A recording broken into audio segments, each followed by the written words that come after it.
Yo la famille, je vous souhaite la bienvenue sur ma chaîne. Aujourd'hui les gars, on va aborder le mercato du Barça et le début de saison. On va faire un petit bilan de tout ce qui s'est passé dans les derniers mois. Étant donné qu'on est en trêve internationale maintenant, je pense que c'est le bon moment de faire un petit premier bilan de ce que le Barça a pu faire dans cette période. Donc on va commencer par le bilan du mercato. Concrètement, les arrivées se résument à... On a eu Dani Olmo, c'était la grosse signature du mercato. On a eu Pau Victor qui a été semi-promu, semi-acheté. Il nous était déjà prêté par Girone. Il jouait en équipe B. Finalement, on l'a acheté et on l'a promu en équipe première. J'ai envie de considérer Ansu Fati dans ce qui est recrue parce qu'il revient du prêt. C'est un joueur qui est attendu au Barça. Pour le moment, il est encore blessé. Il devrait faire son retour d'ici la fin de la trêve, de ce que j'ai pu lire. Mais je vais le compter dans les recrues parce qu'il va avoir un rôle important selon moi. Et on voit tous que Flick n'arrête pas de dire qu'il a amplement confiance en lui et qu'il veut l'utiliser en numéro 9. On a eu aussi le retour de Pablo Torre que je veux compter aussi comme une recrue parce que je pense qu'il va avoir un rôle à jouer cette saison. Vraiment les gars, le mercato s'est résumé à ça. Il y a des bonnes choses comme de mauvaises choses. On va l'aborder plus tard. Mais c'est ça les gars. Donc ce sont ces 5 joueurs qui sont venus. Et je veux mettre aussi Hansi Flick comme signature de ce mercato. Même si c'est pas un joueur, ça reste notre coach. Et on voit très bien que sa signature a été très très très bénéfique pour le Barça. Dans les départs, on a eu Victor Roque qui est parti sur une mauvaise note en prêt au Betis. Ils ont une option d'achat, je crois, mais on va suivre son développement là-bas. J'espère qu'il se développe et qu'il puisse revenir au Barça en force. C'est son club de cœur, on l'a acheté relativement cher. On a mis beaucoup d'espoir en lui. Il avait beaucoup de clubs qui étaient sur lui. Il a décidé de venir au Barça, donc on lui doit de lui donner sa vraie chance. On a eu aussi Clément Langlais qui théoriquement appartient encore au club, mais on a réussi à le prêter à l'Atlético. Il y a eu le départ de Mika Faye, ça c'est quelque chose qui nous fait tous mal. Il y a eu Julian Araujo qui est parti, Gundogan et les 2 Joao. C'est quand même un bilan qui n'est pas très positif parce qu'on perd beaucoup de joueurs qui étaient des titulaires, dont Gundogan et Joao Cancelo. On ne réussit pas à faire les achats qu'on veut, on ne réussit pas à combler certains postes, mais bon, on va en parler dans les points suivants. Le prochain point que je voulais aborder, c'était est-ce que c'est un mercato justement qui est suffisant? Selon moi, après coup, même après avoir vu ce que Dani Olmo nous a fait dans ce début de saison, je trouve quand même que le mercato est très insuffisant parce que au départ, on s'était tous dit, on était tous conscients que les besoins du Barça se retrouvaient au poste de numéro 6 et à l'aile gauche. Et il fallait aussi renforcer certains postes, mais ils n'avaient aucunement la priorité du 6. C'était vraiment la grosse priorité, le 6, elle n'a pas été comblée. Même avec la venue de Olmo qui va nous apporter beaucoup de bien, le gros trou qu'il y a dans ce mercato-là, c'est vraiment le poste du 6. On n'a aucunement comblé le poste. On se débrouille en ce moment avec ce qu'on a. Les armes de la Masia, on attend aussi le retour de De Jong, mais c'est insuffisant à mes yeux. Comme je disais, on n'a pas de 6. On a Frenkie de Jong qui pour le moment est blessé, qui est capable bien sûr de jouer dans un double pivot. On sait que Flick veut jouer déjà dans un double pivot, donc le 6 ne sera pas vraiment une sentinelle à la Sergio Busquets qui sera derrière les 2 intérieurs. Non, ce sera un 6 ou un milieu d'un double pivot qui sera plus défensif, mais qui sera quand même jumelé de pair à un Pedri ou un Gavi ou un autre joueur qui pourrait jouer là, que ce soit Fermin Lopez, Olmo, n'importe qui peut jouer à ce moment-là. Ce sera vraiment un 6 dans le double pivot. Donc personnellement, même si on n'a pas de 6 qu'on a trouvé de classe mondiale, je pense qu'on peut se débrouiller avec Casado, considérant que Bernal est blessé en ce moment. On peut se débrouiller avec un Casado et De Jong qui revient en forme. Parce qu'on sait tous les gars que le meilleur poste de De Jong, ça a toujours été dans ce double pivot. Si De Jong retrouve ce double pivot, sous Flick avec soit Pedri ou Casado. Il peut même jouer avec Casado, je pense. Fermin Lopez, Olmo, si il arrive à jouer dans ce double pivot, je ne vois pas pourquoi De Jong ne pourrait pas retrouver son meilleur niveau. Celui qu'il a avec les Pays-Bas, celui qu'on a pu voir à quelques instants au Barça et celui qu'il avait à l'Ajax. Donc il y a aussi évidemment les gars le cas Nico Williams. On a bavé tout le mercato croyant que Nico viendrait au Barça. On nous a vendu une communication qui était que oui, cette année on a les moyens de faire de gros achats. Le Barça financièrement sera capable de participer au marché des transferts sans problème. On n'aura aucun problème à négocier avec les clubs, à acheter des joueurs, qu'il faudra juste respecter les règles du fair play, le 1 pour 1, etc. Mais au final, on nous a fait miroiter Nico Williams pendant tout l'été et il n'est jamais venu. Et au final, on nous a expliqué, on nous a pas expliqué, mais on a bien compris qu'il s'agissait d'un problème, d'inscription. On l'a vu avec Dani Olmo, qui est venu, qui a été la grosse signature du Barça, mais ça lui a pris 2 matchs pour être capable de jouer. Et non seulement que ça lui a pris 2 matchs pour être inscrit, ça a aussi pris une manœuvre un peu particulière du Barça, qui était de désinscrire Christensen parce qu'il s'était blessé de longue durée, pour inscrire Olmo en anticipant qu'on puisse réinscrire Christensen plus tard. Parce que là, le Barça est encore en train d'attendre pour les deals avec Nike. C'est notamment pour ça qu'on n'a pas encore vu le maillot extérieur, mais bon. Le Barça est encore en train d'attendre pour signer le contrat, le renouvellement de contrat avec Nike, pour recevoir l'argent de ce contrat et pour ensuite être capable de réinscrire Christensen. C'est sur ça que le Barça dépend pour inscrire les joueurs. Donc, je pense que ce qui se cachait derrière la communication de Laporta sur le fait qu'on puisse cet été, qu'on pourra être sur le marché des transferts, qu'il n'y aura pas de problème, etc., c'est que lui, il se disait qu'on allait signer le contrat Nike beaucoup plus tôt. Mais là, pour des raisons que je ne connais pas personnellement, la signature de ce contrat a tardé, elle n'est pas encore faite, donc on a fait face à tous ces problèmes. Certes, je trouve ça un peu malhonnête de Laporta parce qu'il a essayé de nous vendre un peu du rêve en nous cachant ce qu'il fallait pour atteindre, entre guillemets, cette liberté financière. Il a été dans de sales problèmes parce que maintenant, on a eu on n'a pas signé le contrat, donc on a eu toute la difficulté à signer les joueurs. Bon, pour finir le bilan, j'ai envie de mentionner particulièrement, les gars, l'incompétence de Deco. Pour parler précisément du cas de départ de Gundogan, les gars. On était tellement dans un pétrin financier qu'il a fallu, à contre-cœur, mettre fin au contrat de Gundogan et le laisser partir gratuit parce qu'il était un des salaires élevés du club, qu'on a estimé que s'il partait, ça libérerait non seulement une place dans l'enregistrement d'un joueur, mais aussi un salaire. Gundogan, lui, ne voulait pas partir. Flick ne voulait pas se séparer du joueur, mais Laporta étant le président et que lui, il regarde les choses sur le point de vue économique, il s'est dit que il faut le vendre. Et c'est même pas le vendre, comme j'ai dit, il faut le libérer. On l'a redonné à Manchester City, gratuitement. C'est vrai qu'on n'a pas fait de perte parce qu'il était venu gratuitement aussi, mais le fait de donner quelque chose...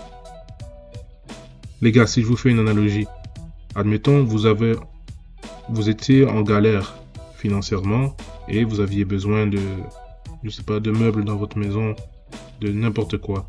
Et un ami a décidé de vous donner un canapé.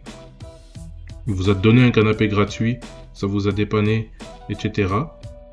Et là, vous vous retrouvez encore plus en galère, vous devez vendre des trucs. Et là, vous décidez, bon, il faut que je vende des choses, je vais vendre ce canapé. Et la décision que vous prenez, au lieu de le vendre, c'est vas-y, je vais aller le donner à quelqu'un. L'analogie est quand même un peu poussée parce que bon, les détails c'est pas exactement ça, mais vous comprenez que donner quelque chose qui a une valeur quand on peut le vendre, ça n'a pas de sens. Donc cette gestion, elle est pour moi catastrophique et bien que Hansi Flick a réussi à cacher tous les problèmes extra sportifs, par le fait qu'il a réussi à motiver ses joueurs et à travailler avec ce qu'il a, je pense que quand même les gars, ce mercato, j'ai envie de dire c'est un gros échec, les gars. C'est un très gros échec. Pour conclure vraiment sur le segment du mercato, je pense que Dani Olmo et le travail d'Hansi Flick, le travail excellent d'Hansi Flick avec les joueurs qu'il a et sa mentalité et sa rigueur et tout, c'est vraiment, les gars, l'arbre qui cache la forêt, parce que il y a de gros problèmes qu'on est tous conscients au Barça, dont on parlait tous juste avant le premier match d'Olmo. Mais dès qu'Olmo est rentré sur le terrain et dès qu'on a gagné le 7-0, les gars, c'est comme si on parle plus de tout ça et que la vie est belle, les problèmes sont derrière nous. Mais non, les gars, les problèmes ils existent toujours. C'est juste que là, on a réussi à les on a réussi à les camoufler de par nos performances, mais aussi le spectacle que Dani Olmo nous a donné. Donc j'espère vraiment que Hansi Flick va être capable de travailler avec ce qu'il a et de puiser dans les tripes de tous les joueurs pour qu'ils fournissent tous leur 100% et qu'on voit vraiment ce Barça à son full potentiel.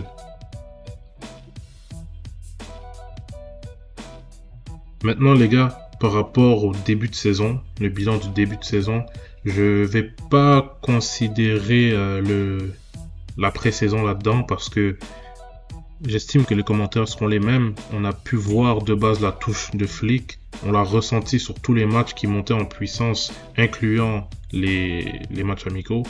La touche Flick, qu'on peut résumer comme étant intensité de la minute 1 à la minute 90, voire même à la minute 100, considérant les temps additionnels. L'esprit de la gagne, un esprit combatif, un esprit qui ne se rassasie jamais, peu importe la situation du match, même à 6-0 comme on a pu le voir lors du dernier match contre Valladolid, on veut encore chercher le 7-0 comme si c'était 0-0, voire même comme si on était en train de perdre et qu'on cherche à égaliser.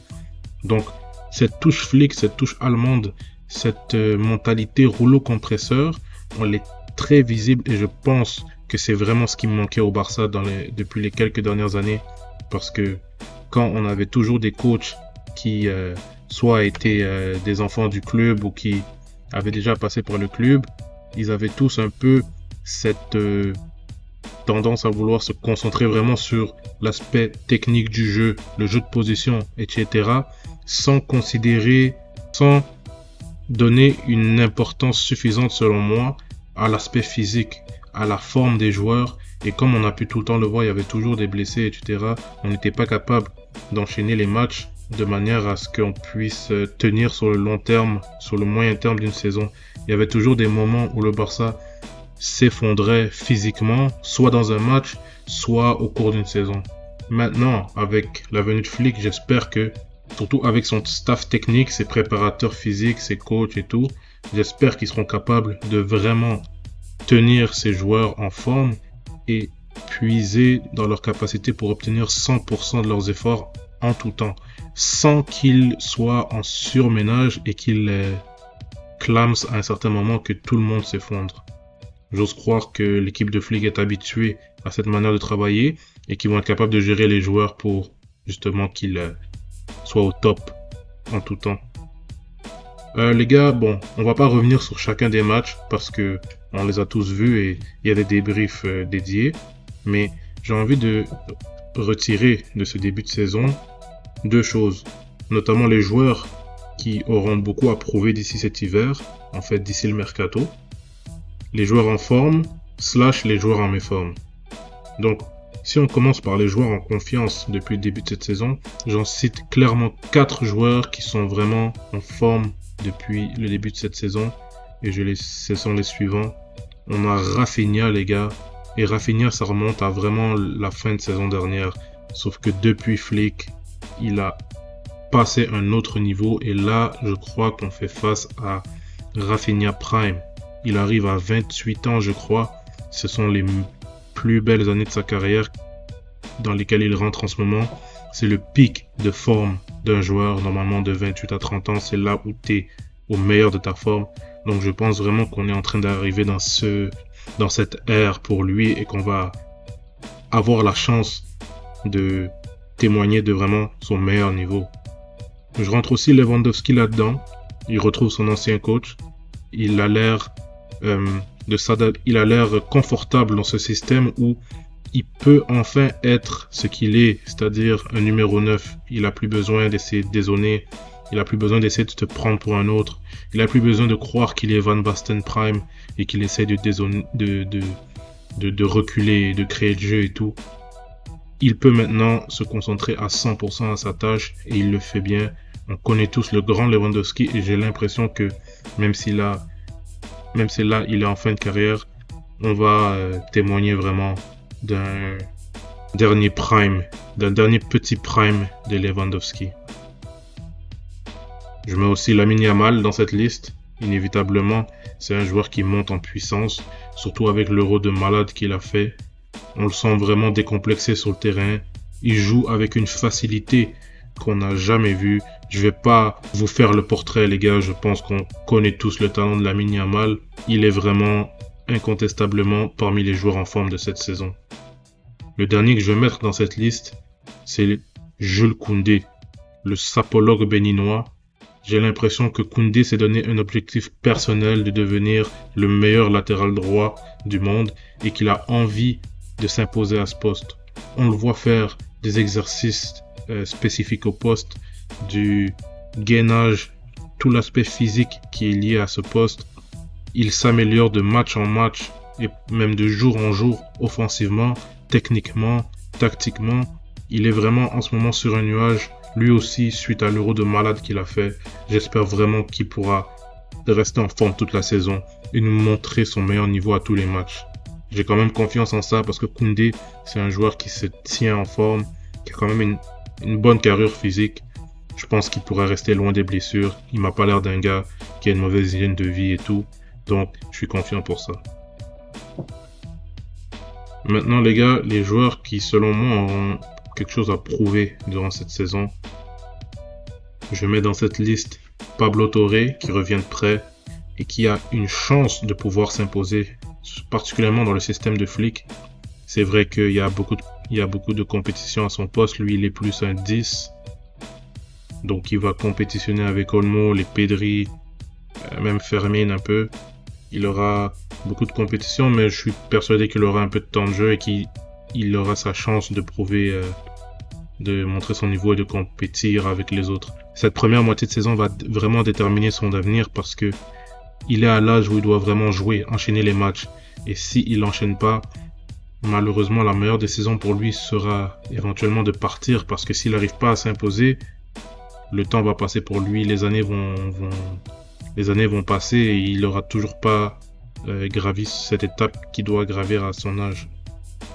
Un autre joueur que je mets, c'est Pau Victor, justement.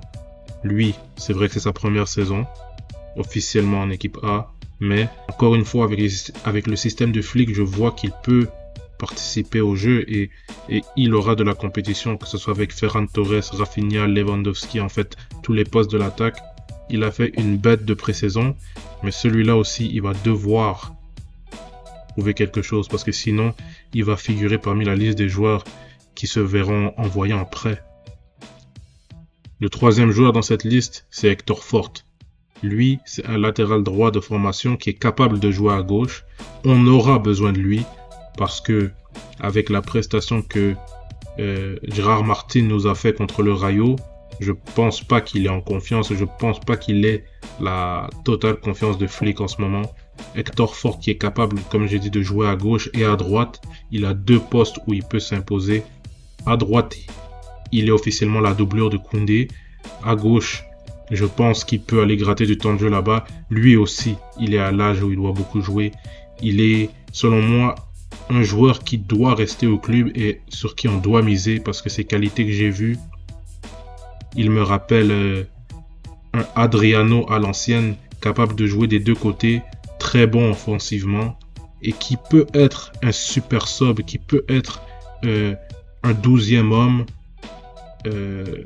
remplaçant de luxe qui est très utile sur le long d'une saison. J'ai envie d'avoir confiance en lui. Il faut qu'il essaie de s'imposer. Il faut qu'il réussisse à s'imposer pour qu'on puisse le voir grandir au club et qu'il finisse pas parmi ces demi-talents qui finissent par partir en prêt et qui font une carrière moyenne dans un club de Liga. Le dernier joueur de cette liste, inévitablement les gars, c'est Ferran Torres. Lui, Je sens que son avenir est en jeu cette saison. Parce que là, avec le début de saison d'Olmo qui vient de nous faire, et celui de Rafinha, et celui de Lamine Yamal, Ferran Torres est en très grand danger pour cette saison parce que si ça continue comme ça pour lui, il fera inévitablement partie des joueurs qu'on envoie en transfert. Je pense pas que Flick aura ce favoritisme pour les joueurs espagnols étant donné qu'il n'est pas un espagnol et que lui il vient avec ses idées. Si ça fonctionne pas, il va se séparer de certains joueurs et Ferran Torres, c'est un joueur qui aura une valeur marchande, qui pourra libérer un certain salaire et qui va pouvoir libérer de la place pour enregistrer des joueurs. Donc, si celui-ci ne se réveille pas, si celui-ci ne montre pas qu'il est indispensable au club, peut-être pas indispensable au 11, mais au moins qu'il est important et nécessaire de l'avoir, je pense qu'il va être parmi les premiers noms à vendre, que ce soit au mercato d'hiver ou à l'été prochain. Donc, lui, c'est celui que je mets dans cette liste que je pense qu'il a le plus à prouver. Pour finir, les gars, un petit segment sur les futurs retours de blessés. On a Ansu Fati, Gavi et De Jong qui devraient tous les trois être de retour dans pas très longtemps, en espérant qu'ils reviennent et qu'ils ne subissent pas de rechute ou ce genre de choses qu'on voyait toujours avant. En espérant vraiment qu'ils reviennent et qu'ils soient en top forme et qu'on puisse, avec eux, renforcer un niveau de compétition très pertinent. Il reste aussi les blessés de longue durée. On a Araujo et Christensen. Les deux, c'est pas avant la mi-janvier, j'ai envie de dire février. Donc, vraiment, Gavi, De Jong, Ansu Fati, leur retour vont faire du bien, les gars. Après la trêve, on va enchaîner plusieurs matchs. On va avoir Girona à l'extérieur, je crois le Villarreal. On va aussi commencer notre campagne de Ligue des Champions avec Monaco. C'est 3 matchs à l'extérieur. Ça va faire beaucoup de déplacements dans des endroits qu'on peut appeler hostiles. Il va falloir être en forme et ne pas perdre de joueurs, les gars. Donc, en espérant qu'on perd aucun joueur durant cette trêve, j'ai vu qu'il y a déjà Fermin Lopez qui est absent pour 1 mois. Donc, incluant la trêve, il va peut-être rester 2 à 3 semaines de compétition. En espérant qu'il n'y ait pas d'autres blessés, les gars. Et sur ce, comme on le sait tous, Visca el Barça! Visca Catalunya! Visca el Barça, sempre. Visca el Barça i visca Catalunya!